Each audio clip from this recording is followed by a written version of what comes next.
Hola, ¿cómo estás? Soy Efraín González, soy médico y te traigo este nuevo video acerca de revisiones de GPCs orientadas para el examen nacional de aspirantes a residentes médicos. En este caso haremos la revisión del diagnóstico y tratamiento de la infección aguda no complicada del tracto urinario en mujeres entre 18 a 59 años de edad en el primer nivel de atención. Iniciemos con algunas definiciones muy importantes en esta guía de práctica clínica y es que la infección del tracto urinario no complicada se define como aquel cuadro en el que se presentan síntomas y signos de inflamación de las vías urinarias y la evidencia de infección urinaria en pacientes sin riesgo de una evolución compleja, justo porque no está complicada. Y ya hablábamos acerca de, esta es la guía de práctica clínica de infecciones del tracto urinario en mujeres, que son infecciones del tracto urinario no complicadas. Pero hay que conocer, ¿y cuáles son esas infecciones del tracto urinario que son complicadas?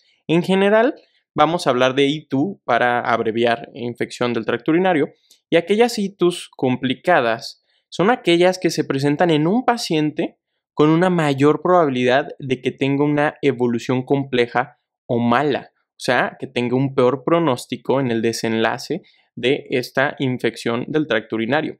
Algunos de los componentes o de las características de una ITU complicada es el sexo masculino. Cualquier hombre que tenga una ITU es complicada porque anatómicamente los hombres es difícil, debido a la uretra larga, que tengan una ITU. Entonces, el hecho de que tengan esta infección cataloga inmediatamente a esta de forma complicada. ¿Por qué? Porque seguro hay alguna alteración, ya sea por ejemplo una diabetes complicada, que tenga nefrolitiasis, que tenga una hiperplasia benigna prostática, o sea, debe de haber alguna comorbilidad o algo para que esta persona haya generado esta ITU. Es por eso que se considera complicada. Otros factores relacionados que son ITUs complicadas es que la mujer esté embarazada, porque cualquier infección en general, pero también obviamente del tracto urinario, se asocia a muchos efectos dañinos para la evolución normal de un embarazo,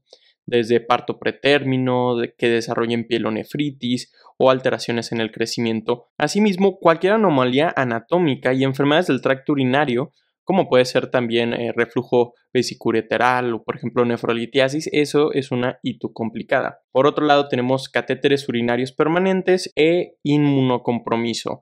Cualquiera de estos define a una ITU complicada. Entonces aquellas ITUs no complicadas son las que no tienen estas probabilidades o factores de riesgo de que se compliquen estas infecciones. Por ejemplo, debe de ser una mujer sin características de alto riesgo, o sea, las que veíamos anteriormente, una mujer no embarazada, que no tenga anomalías funcionales o anatómicas del aparato urinario, que no tenga comorbilidades de importancia, ausencia de instrumentación reciente de la vía urinaria, porque aquellas infecciones del tracto urinario asociadas, por ejemplo, después de 48 horas que se pone un catéter, se le conoce como ITU asociada a catéter. Y estas tienen una etiología a veces distinta o pueden tener algunos microorganismos resistentes, por lo tanto no debe de estar esto para decir que no es complicada. También es una característica de las ITUs no complicadas que no haya infección urinaria en las semanas previas, porque si no eso aumenta la probabilidad de resistencia bacteriana. Hay una clasificación anatómica que se usa frecuentemente para decir una ITU alta, que también a veces lo ves como IBUS, que es una infección de vía urinaria, pero aquí en la GPC lo menciona así, como la ITU alta y la ITU baja. En estas infecciones altas es una infección del riñón, lo que causa una pielonefritis aguda, que es otro tema completamente distinto al que vamos a abordar en porque vamos a abordar más el tema de ITUs bajas, que incluye la cistitis aguda y la uretritis, con los signos y síntomas característicos que vamos a ver en tan solo un segundo. Otra definición a conocer es cuando decimos ITUs recurrentes. Cuando mencionamos que hay infecciones del tracto urinario recurrentes, nos referimos a lo siguiente: que haya 2 episodios de ITUs en los últimos 6 meses o que haya 3 episodios de ITUs en los últimos 12 meses. Si cumple cualquiera de estas dos, entonces esta persona tiene ITUs recurrentes. Ahora bien, vamos a empezar con la epidemiología justo de, en general, estas infecciones urinarias no complicadas. Y lo primero a decir es que sucede muchísimo más en mujeres. Y de hecho, si sucede en un hombre, eso ya no es no complicado y sería una ITU complicada por lo que veíamos de los factores de riesgo. La mitad de las mujeres tendrá un episodio de ITU en su vida, o sea, altísimo. Una de cada dos mujeres van a tener una infección del tracto urinario en algún momento de su vida. Es el segundo lugar de prescripción de antibióticos en la comunidad, solo detrás de una neumonía o una infección de vías respiratorias en general. Entonces es una causa muy importante por la cual se utilizan antibióticos en la comunidad. Asimismo, otros datos de relevancia es que es la segunda causa de mayor morbilidad en población femenina. En realidad es rarísimo que se complique mucho. La mayoría de estos cuadros van a ser autolimitados, pero causan mucha morbilidad. Y esto es un dato del Sistema Nacional de Vigilancia Epidemiológica de México. Es la principal causa de consulta médica en mujeres de edad reproductiva. O sea, una mujer en edad reproductiva va a la consulta médica, lo más probable es que sea justo por una infección en el tracto urinario. Y el rango de mayor incidencia es entre 25 a 44 años. Ahora bien, hablemos de la etiología de estas infecciones del tracto urinario. En general van a ser bacterianas, pero no es la única etiología, pueden ser, por ejemplo, por hongos, y ahí la más frecuente de todas sería causada por cándida. Pero regresemos a las bacterias porque son las más frecuentemente preguntadas, porque la mayoría de las causas son justo infecciones bacterianas, y entre ellas la más importante, sin lugar a dudas, es E. coli. Hay varias etiologías, como puedes ver aquí, de las infecciones del tracto urinario, pero hasta un 80% de todas las infecciones del tracto urinario en mujeres de manera no complicada es por E. coli. Entonces es la etiología a conocer y la etiología principal. Hay otras etiologías, obviamente, como puedes ver aquí, puede ser por Klebsiella pneumoniae, Staphylococcus saprophyticus, que ese particularmente se asocia como etiología en mujeres que tienen alta actividad de relaciones sexuales. También están los Enterococos fecalis, Proteus mirabilis, y este de Proteus mirabilis tiene algo importante, que es si se aísla Proteus mirabilis, como vamos a ver más adelante, hay pruebas como estudios como es el urocultivo y demás, pero si se tiene la evidencia que esta infección es por Proteus mirabilis, es una indicación para mandarlo a segundo nivel, o sea, para que ese paciente se vaya a segundo nivel de atención para descartar urolitiasis, porque Proteus mirabilis se asocia a que puede producir urolitiasis gracias a sus factores de virulencia como es la ureasa. Otras etiologías es de Pseudomonas o Staphylococcus aureus en menor medida. Y bueno, puntualmente la fisiopatología es que sucede más en mujeres y la principal explicación de por qué pasa más en ellas y no en los hombres es la menor longitud de la uretra, debido a que estas bacterias pueden llegar de mayor facilidad hasta la vejiga o la uretra y ahí hacer una infección. Otros factores de riesgo asociados a la producción de estas infecciones es que haya un historial familiar de itus, anormalidades estructurales o manipulación propia de las vías urinarias, como el caso del catéter urinario, por ejemplo, alguien que tenga una sonda de Foley y ya tiene esa sonda desde hace tiempo, todo eso facilita que las bacterias puedan llegar hasta aquí y formar una infección. También es importante que en las mujeres hay una mayor cercanía de los patógenos de la región anal con justo la entrada de la uretra. Es por eso que esta proximidad de los patógenos a la zona donde entran para hacer la infección es también un factor de riesgo que no sucede en los hombres por la disposición anatómica que ellos tienen. Acerca de la clínica, estas son algunas de las más importantes que hay.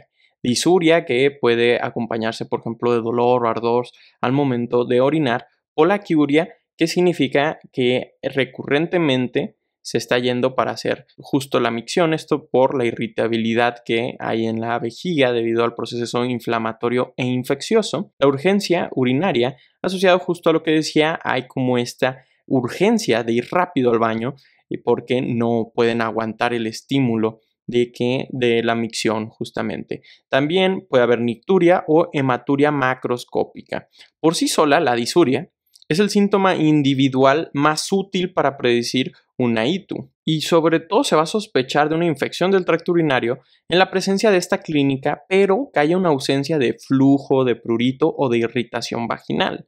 Porque en caso de presentar cualquiera de, por ejemplo, alguien con disuria, con urgencia, pero además tiene alguno de estos síntomas más ginecológicos, o sea, me refiero a que tenga este flujo, la irritación vaginal, que se acompañe, Entonces, en ese caso, hay que descartar patologías ginecológicas como es la vaginitis infecciosa o cervicitis, entre otras. Algunos otros datos de la clínica que pueden estar presentes en una ITU es fiebre, náuseas, vómitos, tenesmo vesical, que es la sensación de que vas, haces pipí y te quedas como con las ganas de hacer más pipí, pero no sale. Y eso es como tal, esa sensación se le denomina tenesmo vesical. Malestar general, puede haber malestar general, dolor lumbar en flanco o suprapúbico. Acerca del diagnóstico se combina, es un diagnóstico que se basa o inicia desde la clínica y se comprueba con un examen general de orina, particularmente con la tira reactiva. Deben de presentarse 2 o más síntomas urinarios de los que ya hablábamos, de los principales.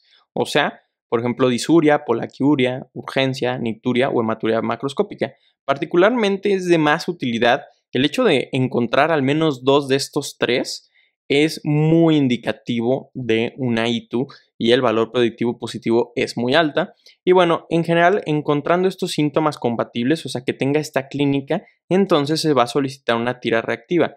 Y particularmente, aunque existen otros datos compatibles con infección del tracto urinario en el ego, como es la presencia, por ejemplo, de esterasa leucocitaria o de bacterias, la realidad es que los nitritos positivos en la tira reactiva es lo que mejor predice que hay una infección del tracto urinario. Y además, esta combinación, o sea, combinar los síntomas urinarios y la tira reactiva positiva para nitritos, es la estrategia menos costosa de todas, porque quizá hay otras pruebas muy buenas como el urocultivo, etcétera, pero son más costosas. Entonces, también tiene esa ventaja encima de otros métodos diagnósticos de inicio para estas infecciones. Otro estudio de importancia es el urocultivo que se acompaña de antibiograma. El urocultivo es un estudio en donde se va a hacer un cultivo a partir de la orina del paciente, esto para identificar como tal la etiología puntual que está causando la infección. O sea, a través de esto te va a salir, ok, el que estaba causando la infección es el E. coli, o tal vez te dice es Pseudomonas. Entonces, esta es información muy útil que no nos daba la tira reactiva. La tira reactiva solo nos da información de que hay una infección ahí, porque los nitritos se producen a partir de ciertas bacterias que hacen infecciones del tracto urinario. Pero en el caso del urocultivo nos da esa extra información. Además, puedes hacer el antibiograma, que es ver esta bacteria que se aisló, o sea, que es la responsable de la infección, qué tan sensible o resistente es a distintos antibióticos de uso común para tratar este tipo de infecciones. Pero, como te puedes imaginar, esto es poco viable por 2 razones, sobre todo porque te tienes que esperar a que dé la información el cultivo, porque no es que crezcan en 2 minutos, a veces tardan horas o incluso días, y además es costoso. Por lo tanto, el urocultivo y el antibiograma se reserva solo a casos específicos, como en donde no hay respuesta a antibióticos empíricos, los que vamos a ver más adelante en el tratamiento. Por ejemplo, iniciaste de primera línea tal vez nitrofurantoína y no responde a ese tratamiento, entonces quieres saber qué bacteria es y a qué específicamente antibiótico es sensible para poder darle el tratamiento adecuado. O también si recurren los síntomas en las primeras 2 semanas desde el tratamiento. O si la paciente ha tomado antibiótico en los últimos 6 meses y también antecedentes de microorganismos urinarios resistentes. Cualquiera de estas es una indicación para tomar urocultivo y antibiograma en el abordaje de esta paciente. Ahora bien, estudios de imagen como es el ultrasonido renal o vesical no se utiliza de manera general. Solamente está indicado en aquellos casos donde hay complicaciones desde este proceso infeccioso y se supone que o se sospecha que hay complicaciones o que haya falla de respuesta al tratamiento antibiótico después de 72 horas, algo similar a esta indicación para el urocultivo. Entonces, en aquellos que no responden bien o si tiene signos y síntomas recurrentes o bastante graves, y asimismo antecedentes patológicos previos, o sea, que esta paciente tenga un antecedente de pielonefritis, diabetes mellitus, inmunocompromiso, nefrolitiasis, obstrucción, cirugía renal o reflujo vesicoureteral. Entonces estas son indicaciones, por lo tanto, que necesitarías tomar un ultrasonido, pero en la mayoría de los casos vas a hacer el diagnóstico con la clínica y la tira reactiva sin necesidad de hacer urocultivo o ultrasonidos, pero bueno, esta es la información que nos da la guía de práctica de clínica de cuándo usar ese urocultivo con antibiograma y ese ultrasonido. Sobre el tratamiento hay algunas partes medulares. Es la antibiótico terapia, que nos va a ayudar a tratar como tal esta infección que está sucediendo, y ahorita vamos a hablar sobre cuáles antibióticos son de primera línea, cuáles son alternativos y demás. Hay una creencia o una recomendación muy popular que es el tema del uso del jugo de arándanos o comprimidos de arándanos. La guía de práctica clínica no lo recomienda, entonces no está recomendado y no es una opción a escoger, por ejemplo, en el examen nacional. O si ves ahí algo acerca del arándano como tratamiento para una IBU no complicada en mujeres, no se recomienda. Así que esa no es la respuesta. Por otro lado, también está la parte del tratamiento más sintomático, y es que se puede agregar el tratamiento de AINES porque estos ayudan a resolver los síntomas de manera más rápida. La duración de los AINES se debe de limitar a lo más 3 días para minimizar los efectos adversos como lesiones gastrointestinales o renales. Y algunos de los agentes que puedes utilizar es ibuprofeno o diclofenaco. Asimismo está la fenazopiridina, que ayuda en la reducción de la disuria y la polaquiuria, o sea, de los síntomas que se aparecen en la clínica de una paciente con itus, entonces se puede considerar dar. Pero sin duda lo más importante aquí sería la antibioticoterapia porque es el tratamiento específico para la causa de esta ITU. Este es un dato muy importante de esta guía de práctica clínica. El tratamiento de primera línea para una ITU baja no complicada es nitrofurantoína. O sea, ese es el tratamiento que vas a elegir de primera línea para esta paciente que tiene una alta sospecha de ITU baja y no está complicada. Entonces vamos a usar nitrofurantoína. No se deben de utilizar o se debe de evitar cualquier tipo de alcalinizante durante el tratamiento. Ejemplos de alcalinizantes es citrato de potasio, citrato de sodio o bicarbonato de sodio, ya que si el paciente está tomando estos por cualquier otra indicación médica, lo que va a suceder es que disminuye la eficacia de este fármaco, por lo tanto no deben de tomarse alcalinizantes, que lo repito, citrato de potasio, citrato de sodio o bicarbonato de sodio durante el tratamiento con nitrofurantoína. Hay dos presentaciones, está el monohidrato de nitrofurantoína macrocristales y están los macrocristales de nitrofurantoína, y dependiendo de cuál estés utilizando es la posología. O sea, en el primer caso usas una cápsula de 100 miligramos vía oral cada 5 días. En el segundo caso usas entre 50 a 100 miligramos cada 6 horas durante 5 días. Y se puede utilizar cualquiera de estas dos. Algo importante es saber que se contraindica la utilización de la nitrofurantoína en pacientes que tienen enfermedad renal crónica con tasa de filtración menor a 45 mililitros minuto. Esa es una clasificación CADIGO 3B. Y tal vez te preguntes, si no se puede utilizar, ¿cuál es la opción? Pues es justo esta. El tratamiento de primera línea, ojo, alternativo por intolerancia o alergia a nitrofurantoína es trimetroprima sulfametoxazol. Entonces, la posología es tomar una tableta o comprimido de 160-800 miligramos vía oral cada 12 horas por 5 días. Acerca de la tasa de resistencia que tiene E. coli para este antibiótico es de alrededor del 33%. Hay algunos casos en donde esta resistencia va a llevar a que no responda el paciente al tratamiento, y la nitrofurantoína era justo la primera opción porque en ese caso hay muy poca resistencia a la nitrofurantoína. Justo las bacterias asociadas a infección del tracto urinario son sensibles a nitrofurantoína en cerca del 95 al 99% de los casos. Entonces es raro que tengan resistencia. En el caso de justo este antibiótico del trimetoprim sulfametoxazol, pues hay algo de resistencia, no es tan alta, por eso también es de primera línea, pero es algo a considerar. Acerca de pacientes que tengan enfermedad renal crónica, que era una contraindicación, sobre todo menos de 45 mililitros por minuto de filtración glomerular, si recordamos, era una contraindicación para nitrofurantoína, entonces este antibiótico es la opción.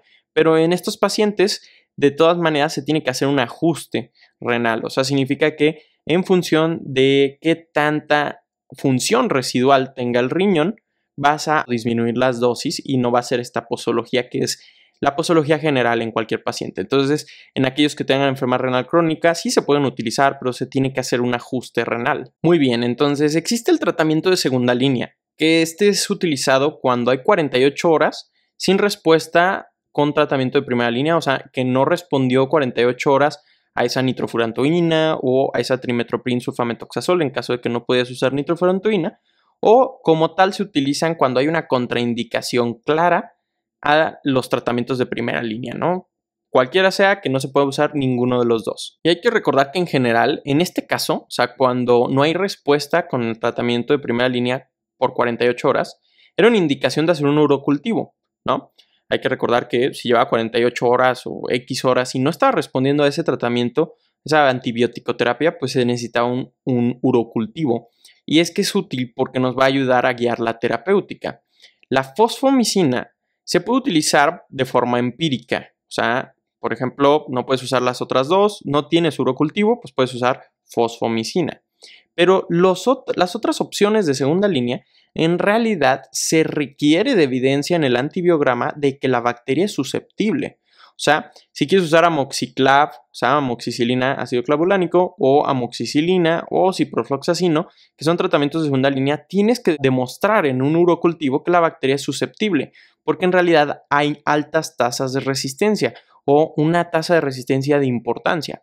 Por lo tanto, te quieres asegurar que esa bacteria va a responder a estos antibióticos, por lo tanto, estos últimos tres requieres de ese estudio previo a la administración de estos antibióticos. E. coli presenta un 25% de tasa de resistencia al amoxiclav y un 50% a la amoxicilina. Por lo tanto, sobre todo este caso de la amoxicilina, pues son tasas de resistencia algo altas. La amoxicilina ácido clavulánico se contraindica en caso de que el paciente tenga antecedentes de ictericia o disfunción hepática asociada a penicilinas. Otro dato importante es que el ciprofloxacino solo se usa cuando las otras opciones no son adecuadas o hay un resultado positivo para ciprofloxacino en el antibiograma, o sea que todo lo demás no se puede utilizar y si es sensible a ciprofloxacino entonces lo utilizas. Tanto el ciprofloxacino como el amoxicilina clavulanato se asocia a un mayor riesgo de infección por C. difficile, o sea de que desarrollen una colitis pseudomembranosa. Sobre el seguimiento, el paciente hay que comentarle que se debe de comunicar si no resuelven los síntomas en 3 días. O sea, si lleva 3 días que se le dio el antibiótico, se fue a su casa y no mejora, hay que comunicarse para hacer una revaloración. O si estos síntomas son recurrentes o empeoran incluso, ¿no? Si los síntomas y signos resuelven antes de esos 3 días, no se necesita hacer más pruebas. Algunas estrategias para prevenir infecciones del tracto urinario son las siguientes: orinar antes y después de tener relaciones sexuales, aumentar la frecuencia de micción, y esto se puede lograr con buena hidratación y facilitar la micción cada vez que existan ganas, o sea, no aguantarse las ganas de ir al baño. También se sugiere evitar los espermicidas como un método de anticoncepción porque, bueno, además de que no es el mejor, este facilita las infecciones del tracto urinario. Hay que evitar duchas vaginales, baños de burbujas y jacuzzi y una hidratación de al menos 1.5 litros al día. Muchas gracias. Estos son algunos links por si me quieres conocer o también entrar a mi página de cursos digitales médicos, y eso fue todo. Espero que te haya ayudado este video y haya sido bastante claro. Nos vemos en un siguiente. No olvides suscribirte.